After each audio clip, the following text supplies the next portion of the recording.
Avant de commencer ce tuto, n'hésitez pas à vous abonner, à liker et à commenter, mais aussi à activer la cloche pour recevoir une notification dès la sortie des prochaines vidéos. N'oubliez pas que la chaîne a besoin de vous, alors n'hésitez pas, si vous le pouvez, à nous soutenir en cliquant sur le lien donation dans la description de cette vidéo. Merci à toutes et tous par avance. Bonjour à toutes et tous, depuis des lustres, nombreux sont celles et ceux à vigoureusement critiquer les tarifs pratiqués par Apple concernant leurs machines, parfois à juste titre. Il est vrai que les Mac n'ont jamais été bon marché, mais malgré la qualité des produits, on entend encore aujourd'hui pas mal de personnes nous sortir quantité d'arguments plus ou moins recevables en leur défaveur. Alors qu'à cela ne tienne, faisons parler les chiffres et regardons si oui ou non, les Mac et leurs outils sont réellement hors de prix, ce qui pourrait en pousser certains à aller voir si l'herbe n'est pas plus verte ailleurs. Pour cela, je vous propose le scénario suivant. Je vais prendre deux machines au tarif équivalent, en l'occurrence ici des portables. On aura d'un côté un MacBook Pro équipé de 16 Go de mémoire unifiée, 512 Go de SSD et d'un écran 14 pouces. Le tout au prix de 1899 €. En somme, l'entrée de gamme des MacBook Pro 14 pouces.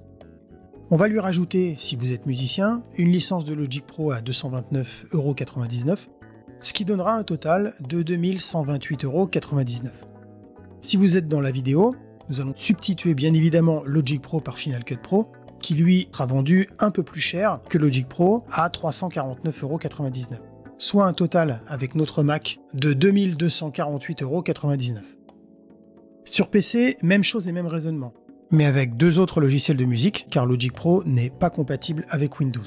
On prendra un portable Microsoft Surface Laptop de 13,8 pouces, une machine qui est validée, donc conseillée par Microsoft sur son site internet. Cette machine sera équipée de 32 Go de RAM, de 1 Tera de SSD et d'un écran de 13,8 pouces, le tout pour la somme de 1880 €. Côté logiciel, deux options vous sont proposées. Si vous êtes musicien, vous aurez peut-être envie de vous acheter la dernière version de Cubase 14 en primo-accédant, laquelle vous sera proposée à 579 €, ce qui vous fera un total de 2459 €.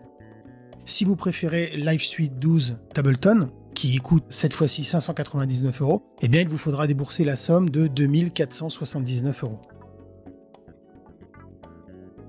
Ici, on va prendre comme élément de comparaison une durée d'immobilisation de la machine plus de son logiciel sur 6 ans. En comparant le coût total sur cette même durée et sur les deux plateformes, on obtient les résultats suivants.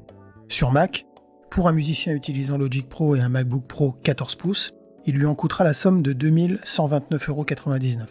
Autrement dit, le coût reste le même qu'au moment de l'achat. Notez également que les mises à jour de macOS et de Logic Pro seront gratuites à vie. Sur PC, pour un musicien utilisant le laptop Microsoft Surface, les coûts seront les suivants. Avec Cubase 14, on aura un coût de départ de 2459 €, soit 1880 € plus la licence de Cubase 14 à 579 €. Ne pas oublier de compter également le coût d'une mise à jour intermédiaire mise à disposition par Steinberg chaque année pour environ 99,99 €. Sur 6 ans, il vous faudra donc ajouter 499,95 €, soit 99,99 € multiplié par 5, à votre mise de départ, soit 2459 €, pour un total de 2958,95 € au bout de 6 années d'utilisation. Avec Live 12 Suite, on aura 2479 € d'investissement de base comprenant le prix du laptop plus les 599 € de la version 12 Suite de Live. Ici, difficile d'établir un coût précis des mises à jour intermédiaires car chez Ableton, on ne sait pas vraiment à quel rythme ces mises à jour sortent. Dernièrement, il fallait débourser la somme de 199 € pour passer de Live 11 Suite à Live 12 Suite. Si on part sur une fréquence de mise à jour se faisant tous les 2 ans, soit 398 € sur 5 ans. Au total, il vous en aura coûté la somme de 2877 €, soit les 2479 € plus les mises à jour de 398 €. Si vous travaillez dans le domaine de la vidéo et plus particulièrement du montage, le scénario reste le même. Vous achetez un MacBook Pro 14 pouces et vous prenez en plus Final Cut Pro 11. Le prix sera donc de 1899 € pour le MacBook plus 349,99 € le prix de la licence Final Cut Pro 11 avec mise à jour gratuite à vie, ce qui fera un total de 2248,99 € tout rond. Dans le monde PC, vous devrez vous acquitter du prix du PC, soit ici 1880 € dans notre exemple, puis et hors Black Friday, promotion, etc., de la somme de 26,21 € par mois pour une licence de Premiere Pro. Au total, et toujours sur la durée que nous nous sommes fixés de 6 ans, il vous en aura coûté la somme de 1887,12 € rien que pour Premiere Pro, sans compter les 1880 € de notre PC portable, soit la somme rondelette de 3767,12 €. Maintenant que notre scénario a été posé, regardons du côté des updates des systèmes d'exploitation proposés ici. Autrement dit macOS pour Apple, mais aussi Windows chez Microsoft. Comme à son habitude, Apple propose gratuitement ses systèmes d'exploitation aux machines en mesure de pouvoir les faire tourner. Beaucoup me diront, oui, mais Apple peut décider du jour au lendemain qu'une machine ne puisse plus être mise à jour. Ce qui n'est pas une demi-vérité. En effet, la pomme sort chaque année entre guillemets un tout nouvel OS qui n'est autre qu'une évolution des moutures précédentes. Ces dernières permettront non seulement de corriger certains bugs et autres failles de sécurité que l'on rencontrera quel que soit le système d'exploitation qu'on utilise au quotidien, mais aussi de profiter d'optimisations qui apporteront des améliorations parfois bienvenues. J'en entends certains me dire aussi « moi, tant que ça marche, je ne mets pas à jour ». Ce qui n'est au prime abord pas du tout idiot en effet. Après tout, pourquoi mettre à jour sa machine si elle fonctionne sans souci? Ceci étant, et si votre machine est connectée à Internet à longueur de temps, vous pourriez vous exposer à certains soucis qui pourraient bel et bien vous causer des problèmes. Même si vous ne franchissez pas le Rubicon en faisant le grand saut, par exemple en passant de Sonoma à Sequoia, les updates de sécurité seront indispensables pour vous mettre à l'abri d'éventuels problèmes, plus ou moins graves. De plus, et si les Mac étaient pendant un certain temps épargnés par les virus et autres malwares, dites-vous qu'à l'heure où je fais cette vidéo, les choses ont bien changé. Que vous soyez derrière un firewall, un VPN, et avec les meilleurs antivirus anti-malware de la planète, quelle que soit la machine et son système, cette dernière sera quand même exposée et donc potentiellement vulnérable.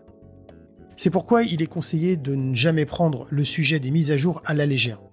Vos données personnelles ainsi que votre carte bleue vous diront merci. Et du côté PC, comment ça se passe? Alors si vous aviez une licence officielle de Windows installée sur votre machine, sachez qu'à compter du 14 octobre 2025, Microsoft ne proposera plus aucun support ni mise à jour gratuite. Donc deux cas de figure se présentent à vous. Soit vous payez une somme forfaitaire pour prolonger la durée de vie de votre version, soit vous mettez à jour cette dernière et passez sur Windows 11, si tant est que votre machine passe le test afin de savoir si elle sera compatible ou non. Pour info, une version de Windows 11 Pro vous coûtera la somme rondelette de 259 €. J'entends déjà certains me dire « oui, mais on peut payer beaucoup moins cher, etc. etc. » Ce qui est vrai. Mais je pars ici sur un scénario où on ira se fournir sur le site de Microsoft ou un revendeur officiel comme la Fnac ou Darty par exemple. En comparant factuellement les chiffres, on s'aperçoit finalement qu'être sur Mac ne coûte pas plus cher que d'être sur PC. Ce serait d'ailleurs plutôt le contraire. Évidemment, j'ai pris arbitrairement des logiciels qui font partie des plus utilisés dans le domaine de la création musicale ou du montage. Cette vidéo, vous l'aurez compris, n'a pas pour but de créer une énième querelle de clochers entre les fans de Mac et de PC, et encore moins entre les outils créatifs qui ont été énoncés dans cette vidéo. Pour le reste, n'hésitez pas à laisser vos commentaires afin que nous puissions continuer de débattre sur le sujet.